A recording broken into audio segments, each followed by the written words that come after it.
역시 증권통으로 올려주셨습니다. 호야안님. 형성그룹입니다. 20% 비중에 2,400원 매수가네요. 손절을 해야 하는지 대응 전략 부탁드립니다. 감사합니다. 라고 올려주셨는데요. 이 종목 보죠. 오늘은 좀 오르기는 했는데 2,135원 종가 나왔습니다. 약간 손실을 좀 보고 계시는 그 구간이군요. 오늘 최근에 바닥권에서의 움직임 계속 나왔습니다. 그리고 오늘 변동성을 좀 키웠는데 21선 트라이를 했다가 지금 상승폭을 좀 줄이면서 마무리가 됐습니다.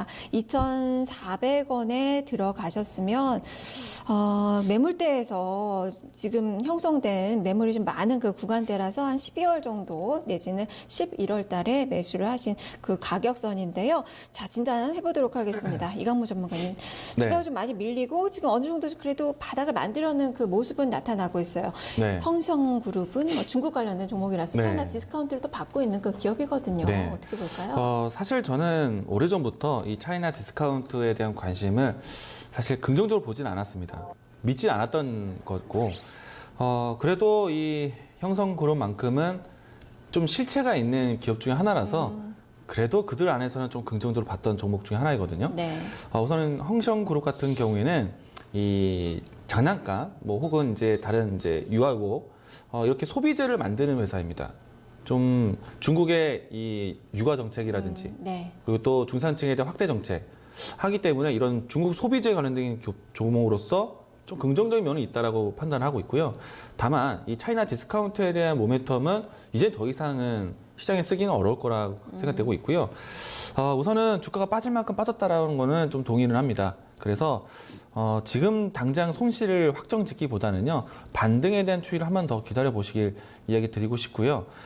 이 종목을 좀 보도록 하겠습니다. 주가 차트 보시면은 오랜 기간 동안에 빠져왔습니다. 사실 흘러내리기도 했었고, 그리고 저점 찍고 반등했던 추이가 바로 이 10월 달부터 그리고 또 11월 또 12월 달 연속적으로 반등을 보였는데, 10월 달 같은 경우에는 시진핑 제2기 집권, 또 11월 달 같은 경우에는 트럼프 아시아 순방, 12월 달은 문재인 대통령이 이제 중국 방문하면서 우리나라와 중국의 관계 개선을 계속 좀 시장에서 기대를 해왔어요.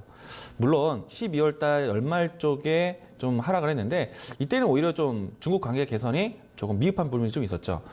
중국에서 이 단체 여행에 대해서 다시 한번 규제를 한다라는 이야기 나와서 그동안에 올라왔던 것들을 한 번에 내려버리는 모습이었는데, 이처럼 중국 관계 개선에 대해서 상당히 민감하게 움직이는 종목 중에 하나라는 겁니다. 만약에 이 사드에 대한 이야기부터 해서 중국 관계에 대한 이 개선이 힘들어진다, 그러면 이 종목은 과감하게 빨리 빠져나오시기 좋을 것 같고요. 그래도 그 뉴스는 아직 나오지는 않고 있는데, 조금 더 기대해 본다면요, 이 북한이 지금 이번에 평창올림픽에 참여를 하게 됩니다. 우리가 이 평창올림픽에 북한과의 관계 개선도 있지만은, 북한과의 관계 개선을 통해서 한 단계 더 중국과의 관계 개선을 좀 긍정적으로 내다볼 수 있기 때문에 충분히 지금 시점에서는 반등을 좀 기다려볼 수 있을 것 같고요. 반등이 나오신다면은 좀 탄력적인 흐름들까지도 기대를 해봐서 2,300원대, 300원대, 네. 그리고 2,400원대에서는 이 종목은 좀 충분히 손실을 만회하고 빠져나올 수 있지 않을까 생각을 합니다. 좀 뉴스에 민감하게 바라보자라는 의견 드리도록 하겠습니다. 거의 매수가까지도 회복이 좀 가능한 종목이다. 뭐 중국 관계 개선에 대한 기대감도 있고, 무엇보다 완구 만드는 또 기업이라는 점에서 본다면 또 육아 정책 관련된 그 기업으로도 볼 수 있을 것 같아서, 일단 바닥은 좀 자꾸 올라서는 것으로 좀 볼 수 있겠다라는 이야기네요. 목표가 한 2,300원에서 2,400원 정도 제시가 됐습니다. 호야야님. 좀 잘 참고하셔가지고 좀 그래 손실 좀 많이 줄이셨으면 좋겠네요. 자.